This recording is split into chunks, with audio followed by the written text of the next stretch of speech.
I was the bottleneck and I couldn't take any more clients in. I called the business coach. I said, what can I do? 30 minutes later, we had a flywheel. And that flywheel, 10 days later, has created $95,000 in sales. Whoa. The number one reason creators fail because they give up too early. This is something that I see a lot of people doing. Every single YouTube video over-analyzed. How much watch time, stay time do I have? Who cares? Breaking it down into 90-day chunks, I spend the first 30 days on showing up consistently. Month 2 is like measure, iterate, and learn. And then month 3 is... Yes, because this is how it feels. Boring, boring, boring, boring. Whoops, oh my God. Okay, Simon, before I hit record, you were starting to tell me about a creator, a story of someone employing the $1 Billion Creator Playbook in a space that I was like, oh, hold on, just stop for a second. Let me record. And then tell me about your yoga teacher. You would never think of Sadhguru as a $1 billion creator because he runs a nonprofit. I went through his program. He initiated us as a yogi. We keep practicing. He says, hey guys, let's meet online. Let's celebrate a full night. I go, all right, why not? Celebrating a full night. I tell my wife, hey, I'm out a full night. She goes, all right, okay. Nathan, I go to this event and it has 200 million participants. Whoa. I mean, how many participants does Taylor Swift have? I don't know, but it's not 200 million. Yeah, so in one event. This is a live virtual event. A hybrid. He was live. He had like 100,000 in front of him and everybody else in their own cities doing hubs, being live and watching the live stream. Wow. Sadhguru, you'll find him a lot on YouTube. That's how I found him. He gives like 3, 4, 5 interviews a day, which is a thing that I am learning from him and copying from him literally. And that's why I'm here. I also am on 3, 4, 5 opportunities of speaking per day. That's what I'm learning from him. I'm trying to learn as much as possible. He runs a full organization just of volunteers. And if you have ever led volunteers, you know that that's the toughest thing on planet Earth. Yeah. You cannot tell them what to do. They do whatever they want. When you watch what he's doing, what are the things that you take away, like that you'd apply either to your own creator business, or if you're at the stage of, you know, a creator making $500,000 to $1 million a year, that you're like, oh no, here are the things that you should copy? I call this the hero process. I do this with all my clients and I do it myself. I draw on a piece of paper why he is my hero and what are his behaviors. I look at what does he do per day. Him in an interview, websites, stores, funnels. And so first behavior, he's on multiple interviews per day. Every day. He doesn't have weekends. So that's the first thing that I note down. Be on as many podcasts as possible per day. Yep. Second thing, he has a core main program. He calls it Inner Engineering. That's online. He has volunteers, you might call them moderators, helping, because he has around 600 people in that core program. And then from there, he keeps us around with upsells. Okay. Hey, want to learn also this method and how to detox and nutrition. And he does it in a very elegant way, one that I call a sales flywheel, because it flows easily from one activity into the next. And so, like, when you look at his business, what are you seeing? Obviously, it's massive audience. Yeah, what do you see in actually the business model and how he's making money and the inner workings of it? He wouldn't call it a business. He would say this is yoga and it's a nonprofit. Yep. But I think every single service-based business can learn from it, because what is his product? His product is knowledge, basically. There is a specific process, right? He calls it asanas. So it's just a set of activities that you do every day. So it's a process in our language. And that process he codified into a program. He has recorded modules that do that. And he's teaching people on how they can give feedback on those practices. So everybody listening, you have a process in your head, independently of if you know it or not. You have a process in your head. So first step, you write it down. Second, you record videos. Third, you teach other people how to give feedback on that. Mm-hmm. That's what I extrapolated from that. That's how he runs it. And then he has events where all the lurkers, people who are watching the videos, reading the emails, they actually come and gather. And this is how he creates community. Right. Let's take a creator. You and I have a bunch of friends in common. Ali Abdaal, Tiago Forte, so many others. Take a creator that's in this space and like, let's try to directly apply some of it. How would you say like, okay, if we were applying this model to this creator, what would we do? If it was Ali, he could do the part-time YouTube Academy. He could teach his moderators and how to run that and have satellite events run completely without him. And scaling from city to city, he would have a certification process. This is how you become a PTYA certified teacher. And then they would be like a franchisee. He would be like a franchisor. Mm-hmm. And they could pop up in different verticals. Instead of geographies, which don't really matter in his business, it would be verticals, like the part-time YouTuber Academy for dentists. Right. And you could go down each vertical. Yeah, because you could say like fitness is a giant category for video creation. And so someone could build on that and say, all right, I'm going to do it just for this, or just for food creators, or just, these very specific things. And upsells for Ali, 80% of his population is very young. It's ambition people, not yet entrepreneurs. Yep. But 3 years later, they might be entrepreneurs. They are still in your email list. They still like you. You are still their hero.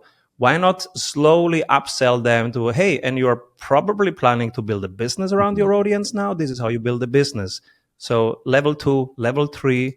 Then when they have a business, level 3, how you scale the business. So this can be natural upsells, if you want, that he can be building next. Very similar to Tiago with building a second brain. First cohort, people who run BASP. Yep. Second cohort, okay, what do you do now that you're so productive? What do you do with all this productivity? Yeah. Let's take it further. Another takeaway that we have from Sadhguru to creators. One is totally tangential. He never thinks about business or money. It's just not an equation. Okay. And this is something that I see a lot of people doing. They come to us because they say, Simon, I heard you can double my revenue. And then they obsess about revenue. Okay. He never obsesses about anything, and in particularly not about revenue. I don't think he runs any numbers or cares about any numbers. And I think we can all learn from that, to let loose a little bit of the monetary component of what we do, because in the end it's a resource. Yep. It will flow anyways, so you don't have to obsess about it. And I'm a spreadsheet guy. I see my money flows day to day, hour to hour. But we're talking about inner attachment. Am I attached to them? No. When I sleep, am I thinking about money? Absolutely no. If it's $1 million in my bank account or 2 million, I don't feel differently. Okay. I want to know them because it's a resource. I have to manage every resource. There's a fine nuance that you're getting at there. Because on one hand, everyone's told like measure what matters, like set a clear metric, manage to that, especially as you have a team.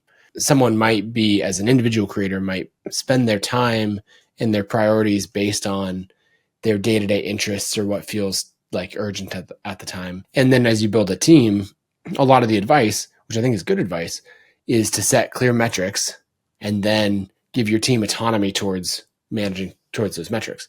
So it'd be easy for someone to hear that and think that what you're saying is conflicting or like in contrast to that. And it's not. You're talking about managing, like having those metrics, but really your emotional relationship to those metrics. Is that right? Yes. And, in the strategy sprints method, we all have one dashboard with 3 metrics, and they get measured every 7 days. 1 marketing metric, 1 sales metric, 1 ops metric, client delivery metric, client satisfaction metric. So it's 3 numbers every 7 days. What I see people do is every single YouTube video over-analyzed to the max. They go to their website. How much watch time, stay time do I have? Who cares? Enjoy the process. The quality of your work will get better.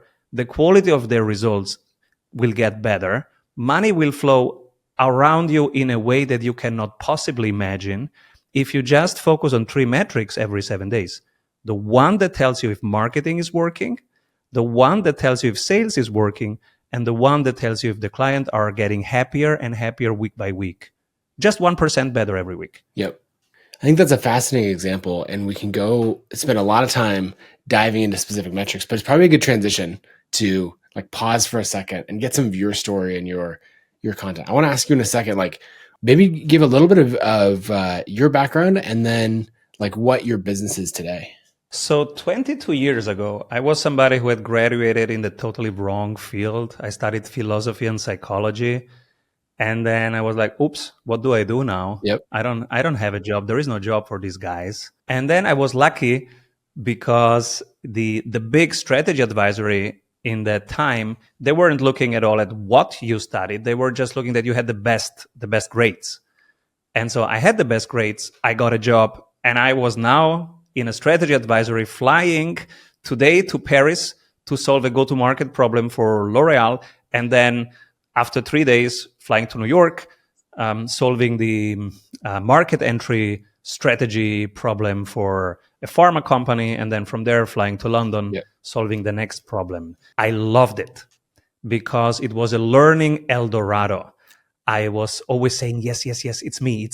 Let's go. Trying to be in the top projects and with the biggest questions to solve. I did that.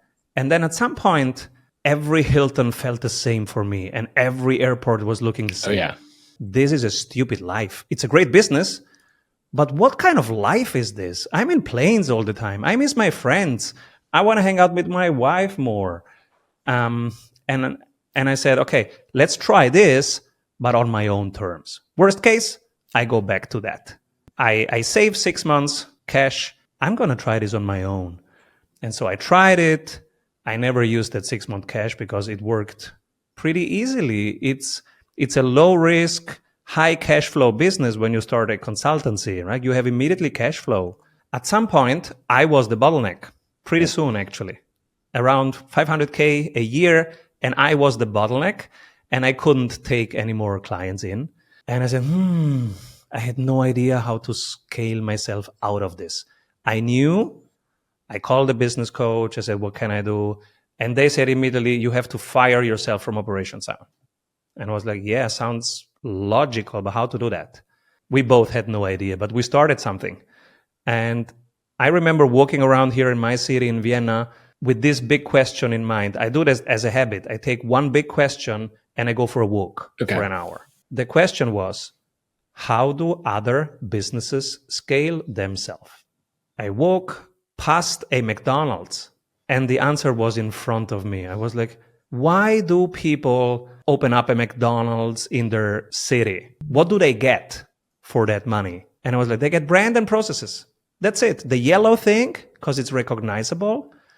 And the processes, this is exactly the amount of lettuce that you have to put in a Big Mac, because they did the work and you don't have to reinvent the wheel. And there are enough people who are entrepreneurial out there, and they want to have brand and processes and pay for that.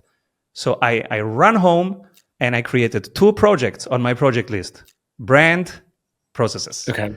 And that's what I did for the next couple of years. So you're talking about, franchising as a business model. Yes. And McDonald's didn't invent franchising, but that was the huge innovation that Ray Kroc brought to the business, is basically how do we make it super, super repeatable and then really invest everything in exactly what you're saying of the brand and processes. It's interesting watching these different businesses and look at franchising. So as you think about franchising in your business, because that's really your big takeaway, right? Is that, okay, I'm going to follow this similar model. Where do you see that playing out over a long period of time? And then let's get into how exactly you broke down the brand and processes, to make it franchisable. Yeah. Yes. So I go back home, I start working on brand. I teach myself branding by watching YouTube videos, by reading great books like Ogilvy's, etc. I try to understand branding for half a year. I even fell in love with branding. It's a beautiful topic. And it brought back my old skills of being a psychologist, because branding is all psychology. And I love it. I really love it. Then the processes. So I start writing down our marketing processes, our sales processes, our ops. That was the boring part, but we got really good at it. Took us 8 months and we had written down everything. I also wrote the book. The book came out, and now the method was officially out there. Ali is chapter 1, how he wanted to find the right price for the first cohort of the Part-Time YouTuber Academy. Chapter 1, narrated by Ali. He's telling his own story there. The book was out there. Then the book rights got sold to China. So China, next chapter. And where I am right now is looking at my own industry. Is there a knowledge worker that did it that I can basically replicate, that I can learn from? So, and I found a few. There are some in my space, and there is one in an adjacent space. For example, amazing entrepreneur Gino Wickman created the EOS entrepreneurial operating system. It's very popular. It seems to work. Many people are happy with that. It creates org clarity, right? Org clarity. What are we doing and who is doing what? It's very similar to what we are doing, but ours is sales ops. What to do in sales and who is doing what in sales, and measuring every 7 days. So I was like, wait a moment, there are so many similarities. So I'm right now studying how Gino Wickman and others, but let's stay with Gino as a good example. It's now a franchise. People pay a first amount, I think it's $28,000, to get access, and then another amount per month to use brand and processes. And then they say on their LinkedIn account, hey, I'm a certified EOS implementer. It makes it a little bit easier for them to have their own operations up and running. I'm just thinking about that business model, because normally what I feel like creators would do, and many of them do this. I think about Rachel Rogers. She's someone who has a really great coaching practice and then has certified coaches. So people in her community who go through a program, some of them apply to become coaches and build it from there. And then they, are providing coaching. But the franchise model is like 3 steps beyond that, as far as the sophistication that the people really bring to it. What else is kind of different as you see sort of basically going from like certified coaches to franchisees? Yeah, there are some kinks to smoothen out. And I've not solved all of them. I'm in the middle of that. So I'm not yet an expert in how to be a franchisor. Ask me that in 3 years. I can come back. Yeah. Right now, I'm doing a ton of mistakes, learning from them. So what should be the frequency of head coaching? How much percentage to control? Is 100% of sales on them, or do we centralize part of it? How to create referral wheels, like a referral engines in there. These are things where I'm experimenting with and running a ton of A/B tests. I can tell you in 3 years what happens. But this is how I was the bottleneck and how I was able to fire myself. Because the first step is just teach others and have them make the ops. When they run the ops, now you have time. I had 40 hours per week to work on the business. So now I'm studying the franchisors, becoming good at that, making the IP more and more defendable, thinking about IP lending, which is totally passive. I see some people lending the IP to the Googles and HubSpots, etc., and they just pay per seat. I'm studying that, if that's applicable to us. You said something about switching to work on your business rather than in it. Anyone who's read Michael Gerber's The E-Myth, fantastic book. What are the specifics that you see that creators should do to make that shift from like getting out of operations and really working on the business instead of in it? This is what I do, and what I do with our clients too. I use the daily flow. It's a simple tool where I map out how did I spend my time today? 8 a.m. I did this, 9 a.m. I did this. And in the end, it's asking me, Simon, of these tasks, which one will you delegate tomorrow? And Simon, if you would live more intentionally and freely, what would you do tomorrow? So I take 5 minutes to reflect on that. I write down one task, for example, bookkeeping. That's what I will delegate tomorrow. And the other one, if I would live more freely, IP lending. I don't have to have an answer, but I sketched one word. I don't know yet exactly how to do it, but I've decided, I've wrote it down. I close my day. I close literally my computer. I go and play with the kids. And then the next day, it's fleshed out on the daily flow. So I come back. I know what to attack. And you know what happens? Just because you have committed to one thing, by writing it down, you have told your brain, I will solve this. And now overnight, sometimes yeah, it works. It connects the dots. So after 3-4 days, I'm talking to somebody and then boom, it hits me. Oh, you have a good bookkeeper? Can you introduce me? I want to delegate my bookkeeping. So that's the first habit that I would install as a creator. Write down every day how have you allocated your time and what will you delegate next. This is the core habit. And from there, everything will pop up. Yeah, you're not trying to solve it all in one go.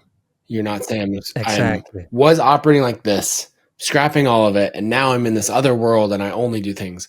You're just iterating gradually into it and letting things, surface as they're like uncovered over time.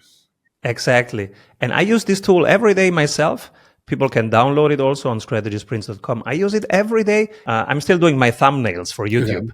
And I was writing down, come on, Simon, thumbnails. So something will still come up and you will find stuff to delegate even 5 years from now, right, wherever you are now. So it's really a process. Get into enjoying this process. What's something that you've, either helped a client with or, a friend who's another creator, something maybe that they've ended up delegating after following this process that, I don't know, they thought they never could? Yeah, all the time. So they say, Simon, yeah, I want to delegate editing my YouTube videos. But every time I do that, the quality is miserable. I keep firing them. I keep having this back on my lap. And so I say, okay, what about if we try? Tell me, if I'm your editor, tell me exactly what the best video looks like. And they told me this for 5 minutes, and I was just recording it. And I gave it back to them, transcribed and cleaned up. And I said, this is the process. Give them this process. Mm-hmm. They gave the process to the editor, and voila, it worked. There is only this little boring piece that, myself included, we try to skip it. The boring part of writing down the process. And I agree with you all, guys. Yes, this is boring as hell. That's not why we are entrepreneurs, to do boring stuff. But once you have to do it, only once, then you write it down, you can tell it to the camera and have your assistant transcribe it and then hand it over. The quality that comes back will be higher. And now you don't take it back on your desk. Yeah, I like it. I mean, I do that all the time of saying, hey, this is what it should actually look like. Here's how to write in my voice. Here's how to, like, the way I like things edited, all of those things. And it's usually recording a Loom video and then walking people through it. My team actually now has a document that my Kara, my head of content, made. She's gotten very good at writing in my voice, as I'm writing video scripts and course training and even like social media content, right? For this podcast episode, we're going to come out with a whole bunch of clips. I'm not going to be the one writing those individual clips or like the captions on it or that sort of thing. And so Kara went and made not just a guide to writing in my voice, but then also like a whole bunch of do this, not that examples. And so, over time, as the social media team went to create a post, she then rewrites it, but then she put it in the doc of saying like, cool, here's a firsthand example of like, you might want to do this, but here's the Nathan version of it actually. And so now when we're onboarding a new writer, or a new team member, there's so much information for them to go through, like training and very practical examples. And it just removes those bottlenecks. Another thing that I would say is simplify. So when I started out, I had 274 ways of doubling revenue. Okay. But I was confusing everyone. And so the people in the program, we were measuring the NPS, Net Promoter Score, as our ops number of each week. Yep. And they would say, yeah, it's great, but it's confusing. And I have to simplify again. I went back, simplify. Still, it's too much. I have to go simplify. And now the 90-day sprint is just 3 chapters, 3 months. Month 1, we only increase by 25% the price. Month 2, we only increase by 25% the win rate. Month 3, we only increase by 25% the frequency of the sales. That's it. Have I confused anyone? Nope. And then you add those 3 25%, and they compound to 99%. So you have now factually doubled the revenue. It took me 6 years to get to this simplicity. So sometimes it takes long, But that's the work. Simplify it so that it fits on one page. And when you have simplified it, now you can have an incredibly complex program in the background, but you don't confuse people. And this is step one, because as soon as you have that, now you can teach it. And from teaching it, now you get to certifying and all the other loops and all the other scaling options. But the first thing is simplify it. Just as you're talking, I'm thinking a lot about my Flywheels course. There's so much that you can teach. And there's so much more that I want to teach on business models and team structure and all these things that professional creators need. But really, I'm probably at this point, even as I've simplified it quite a bit, still teaching too many things and too many high-level concepts, when really I need to like maybe run a 90-day process on getting people a single flywheel, right? You know, month one, we're going to define it. Month two, we're going to operationalize it. And then month three, we're going to, like further refine it and then scale it. Exactly. We're probably teaching half the material and probably getting double the results with our students if we did that. And you have an upsell for later. Yeah, that makes sense. I think actually a trap that creators fall into is they associate the amount of content with the value delivered. And so you'll see this on sales pages, you know, for someone's, whether it's a $250 course or a $2,000 course, they'll talk about the features, you know, which is like 20 hours of content or, 200 pages of workbooks and materials and all of this, because they're trying to justify why you should spend $2,000 to purchase this thing. And really, like, none of that matters. It's actually a benefit if you're like, hey, this is really, really short, and it's the outcome that will get you, you know, and we're able to achieve this outcome with, 76% of our students. I had the exact same experience. I was telling everyone, hey, I built 274 templates and swipe copies for your sales and marketing processes. And they were like, oh my God, that's so much work.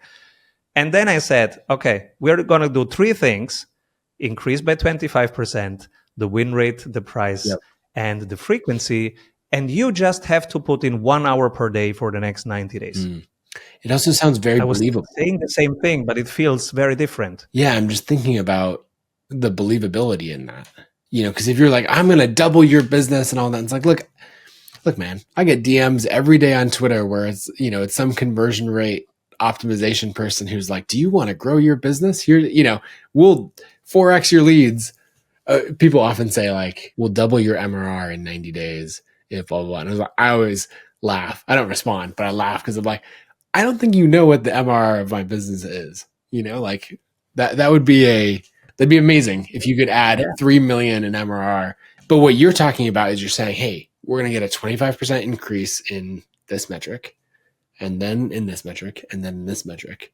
Like, even just from a sales perspective, it sounds so much more believable and achievable, right? Like, oh, you might have a case study where for these clients, you're able to double, but that's not realistic for my business, would be something that'd be common for someone to think. I get it asked a lot. I say, Simon, that sounds too good to be true. And say, okay, let's sit down for a moment and break it down. Okay, what's the price that you're charging right now? Okay, if you increase it by this, how many no's will you get, do you think? And then we map out that first part. And it's usually realistic and easier than they think to increase by 25%, but you have to improve positioning first. And they think improving positioning is complicated. I show them the 6 things to do to improve positioning, and they go, oh, I can do that probably in 2 weeks. Then we move to the second part. How do you increase the win rate? I ask them, what's your talking time in a sales call? They go, I don't know. And I say, well, let me tell you, you will be around 60% to 80% talking time, like most sales recordings that I get. And that's why your win rate is probably between 10% and 20%. And they go, that's exactly my win rate. And then I say, okay, if we get your talking time down to 28%, your win rate will be more in the 70s than in the 60s.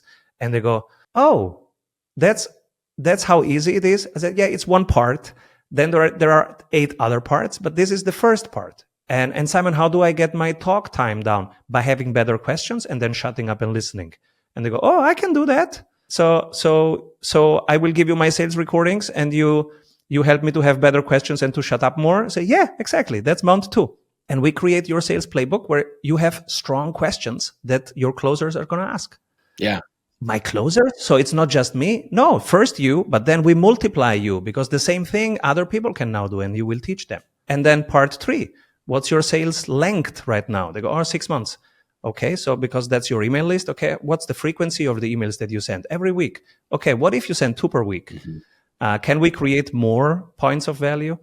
And if that doesn't work at the beginning of the funnel, can we go to the end of the funnel and say, okay, you came for this, but what else do you need? And do you want to stick around for the community? And would you be willing to pay for having access to the other clients? So we find upsells, extension selling, cross-selling upsells, and they go, oh, well, that's also realistic because I could keep more of my clients, actually. I don't have much to offer after what I'm doing right now.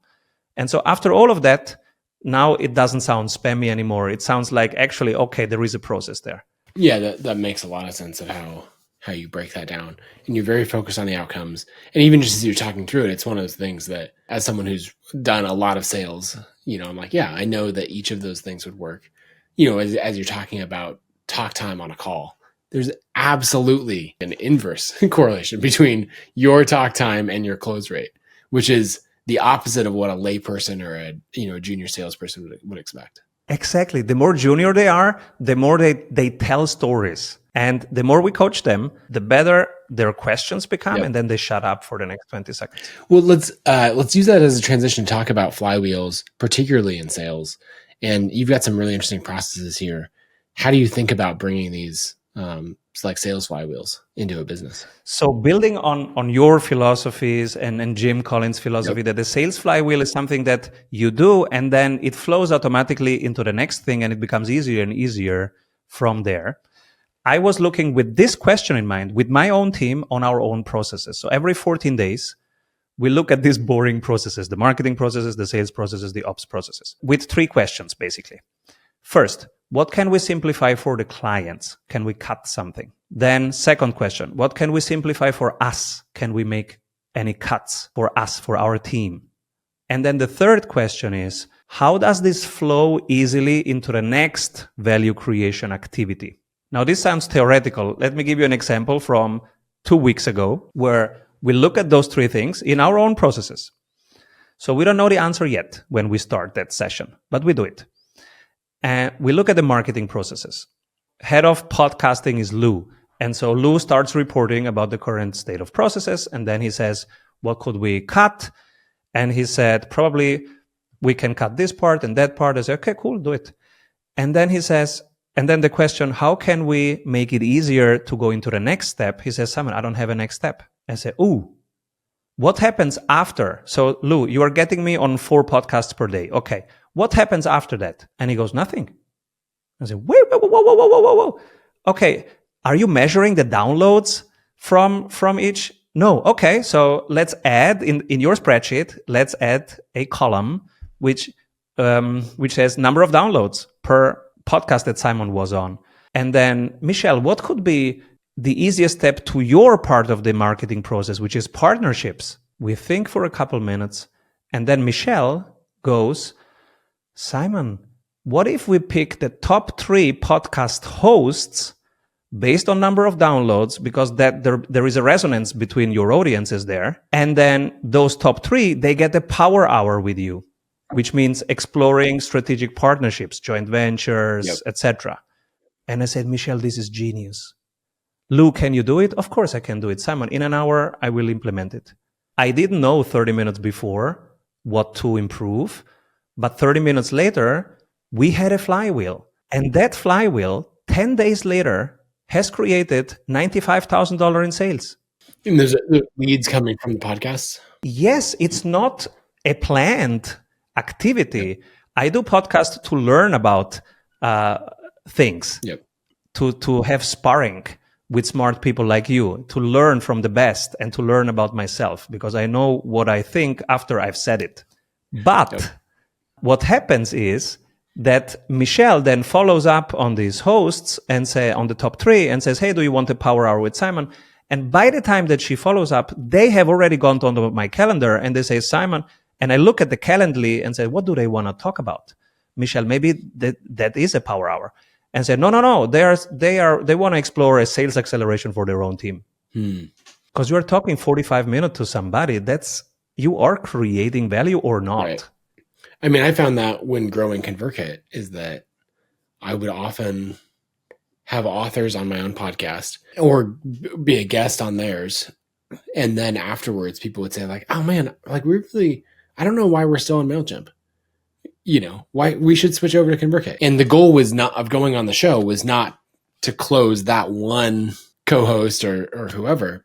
But it happens. But it happens because you end up spending that time together. And people want to work with people that they like, they trust, and they think are smart. And podcasts are one of the best ways of demonstrating that. So yeah, it works very, very well. On both sides, both being a host and being a guest, it creates these effects. It was also my experience. I'm curious about that. If someone's listening, they're saying, all right, I'm going to go on way more podcasts and I'm going to make this a part of my flywheel. And I've watched people do that, right? Two people that I think have done it very well are Alex Hormozi and Dan Martell, where they've basically said, hey, I'm going to go on tons of podcasts, particularly in-person podcasts. Dan Martell bought a jet specifically so that he could go from where he lives in Kelowna, British Columbia, in Canada, and which is very remote and hard to get to. And he's like, I'm going to, buy my own plane so that I can, go to all these shows. And I watch him, it's probably every other week, maybe at least once a month that he is going somewhere. He's going to LA, Phoenix, something else, and doing 10 podcasts in 2 days and knocking them all out in person. Yeah. And he's seeing a huge return in his business from it, of like those clips drive all of the video content for his social media and everything else from there.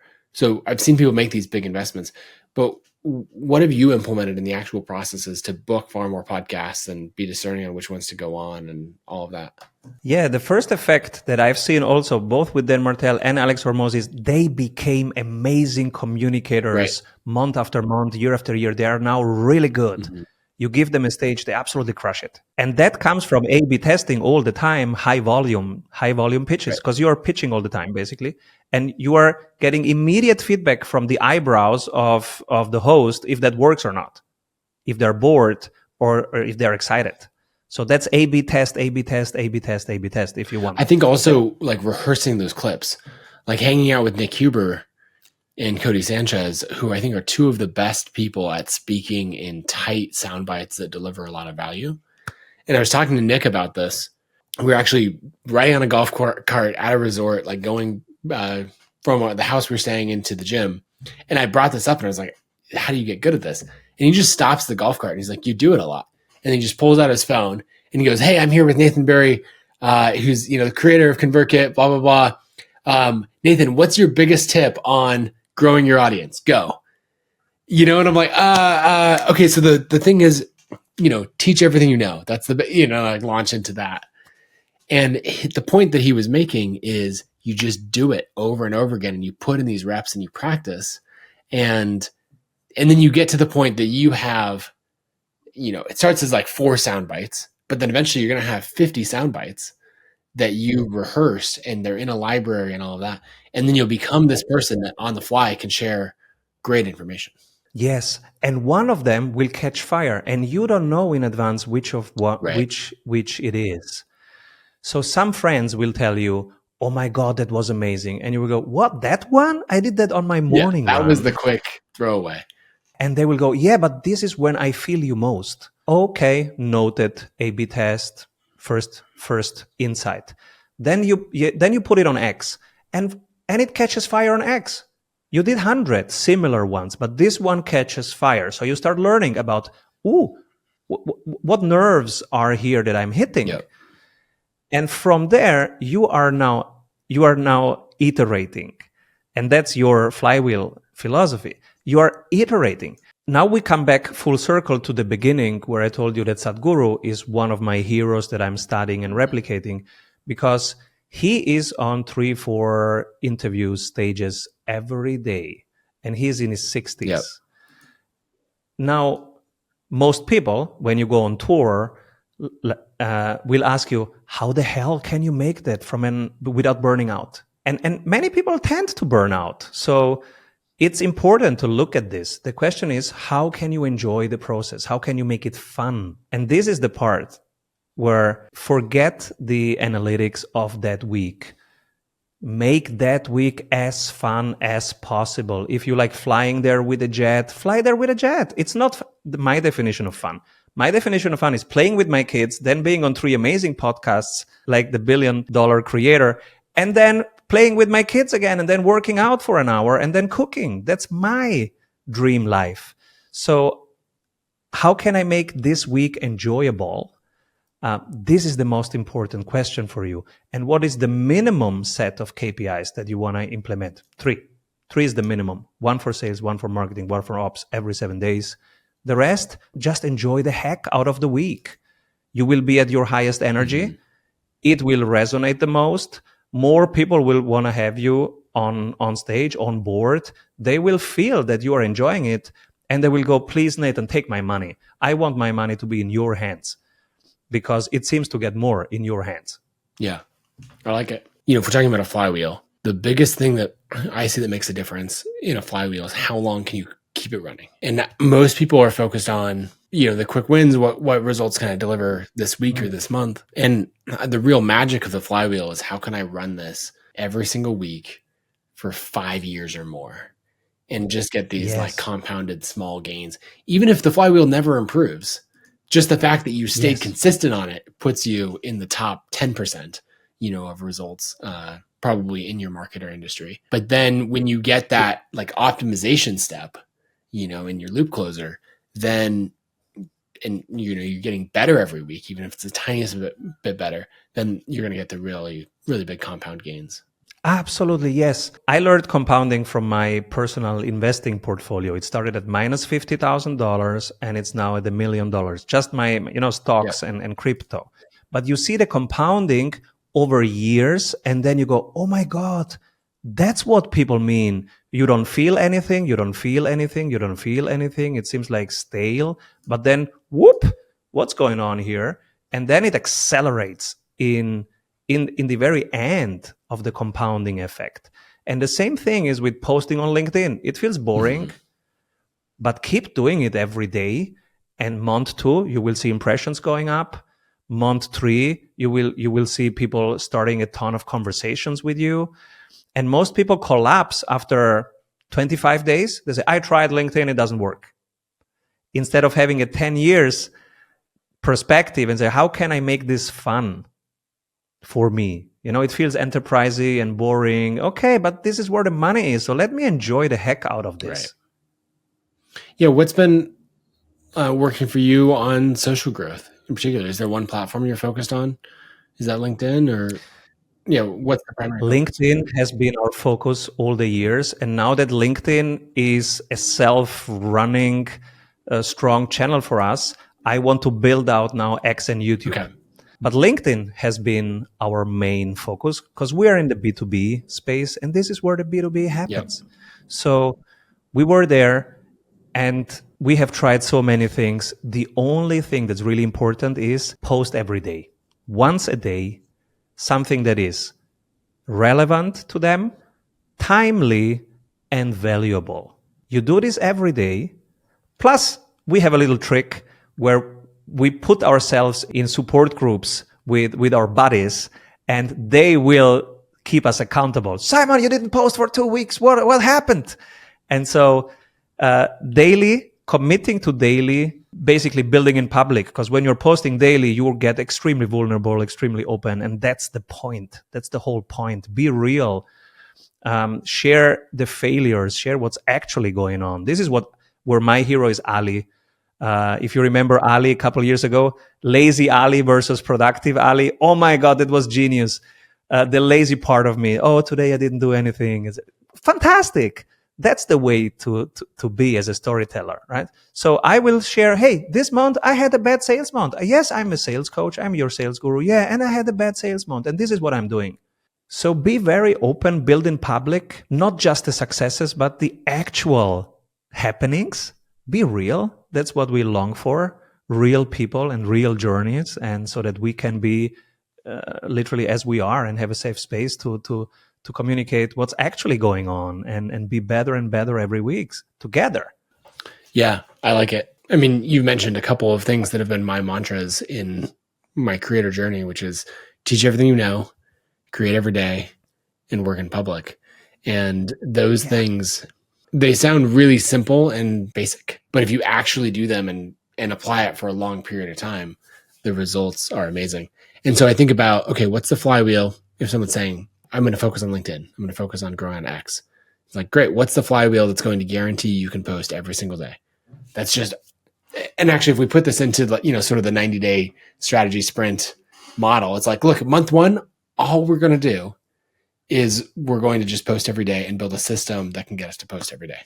That's it. And but I want to. Plus, we put them in a group with 20 others who are also in the sprint, and they will keep them accountable. Right. They will push each other, because you will have days where you don't feel like, but your buddies will nudge you. The other thing that, I mean, this is the thing that I feel like every professional creator knows and internalizes, and then all of the beginners and intermediates say like, no, it shouldn't work that way or whatever else. But all the algorithms really reward early engagement. And the way that everybody gives the algorithm what they want, like everyone that you're seeing that's grown to a meaningful level, particularly on LinkedIn and X, is they have engagement pods, which is a very fancy way of saying you have a text thread with a bunch of your friends who are trying to grow on the platform. And you say, hey, I just posted this thread on X.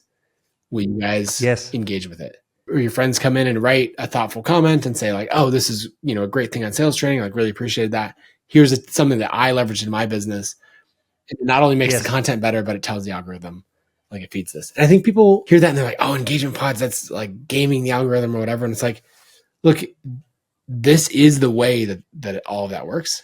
And if you're trying to grow on a platform and you're doing it entirely solo, you're off climbing Mount Everest without any support, like, go get the Sherpas, go get the team, get some buddies to go climb with. It's going to be a much better experience if you do that.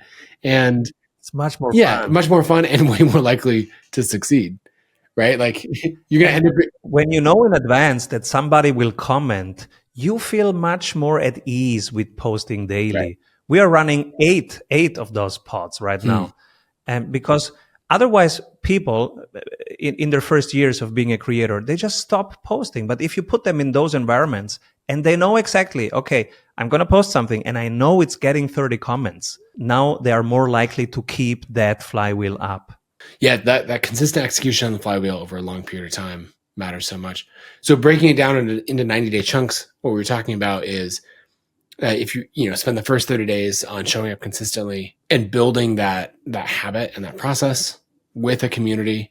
Probably the second one is probably measuring. That's probably where I would start. Like month 2, you can actually start to measure the effectiveness. Yeah, it will fly in your face. Some of those things will work. It's just 1% of those, but they will work. And so you will want to investigate, why is this one working? That's the second iteration of the flywheel. Now you're onto something. For example, recently I made a post on X and it got 18 times more impressions than everything else. I was like, okay, what is this? And I started investigating it. And the whole team, we put in half an hour and say, okay, what do we learn from this? What do we replicate? What do we put on repeat? So that's your next iteration. Now you're onto something, you put it on repeat.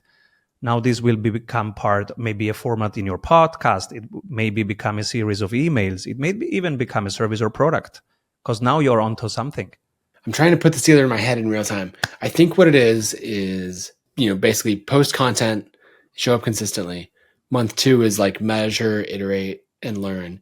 And then month 3 is either here's what you're doing with the content, how you're going to repurpose it, turn it into other things, or how you build a back-end funnel on it, like what you're actually going to drive the leads to. Because I think people start to focus on the funnel and the system and all of that when it's like, no, you weren't even showing up consistently. So you can earn the right to build the funnel, in the sales process when you've actually demonstrated that you're going to do months 1 and 2 of showing up consistently and then iterating and measuring. And this is probably the number one reason if creators fail, they fail because they collapse too early. They give up too early. If you look at all the names that we mentioned, Ali, Tiago, etc., they are years in the making. And their first years, you might not have known them, but they were posting very, very regularly already in those years when they weren't superstars. And they just had a tiny community. But they did not stop showing up. At some point, it's boring for you. It feels like, oh, I'm repeating myself. This is boring. And I still have only this little audience. Persevere. Okay, make it fun, make it enjoyable, stay there, because compounding effect, this is how it feels. Boring, boring, boring, boring, boring, boring, boring. Whoops! Oh my God. That is absolutely how it works. Well, you've got a lot of great content that you've put out that people should follow you for. Where would you like to direct people? If they're looking for creating those compounding results after showing up for a long time. So on YouTube, I've started sharing my journey of all the mishaps and all the insights, the things that I'm learning week by week. See, the rest of us, we just nailed it from day one. No, I'm kidding. I'm effing it up every week, multiple times. And the most shareable, the most relevant stuff I share on a YouTube channel that's called Simon Severino. And also I'm sharing many, many very quick snippets on X at Simon Severino. But really where people can get most bang for their buck is if they either buy the book Strategy Sprints, or if they go to strategysprints.com and download the daily flow. This one habit that I'm still doing every day that will help you find what's the next step for you to delegate. Because this is the core engine of everything. This is the micro flywheel inside of your life for the next 10 years. Sounds good. I love it. Well, Simon, thanks for coming on, and we'll have to hang out in person sometime and riff on creator businesses as well. Would be lovely. Sounds good. Well, good to chat, and we'll talk soon. Thanks, Nathan. If you enjoyed this episode, go to the YouTube channel, just search $1 Billion Creator, and go ahead and subscribe. Make sure to like the video and drop a comment. I'd love to hear what some of your favorite parts of the video were, and also who else we should have on the show.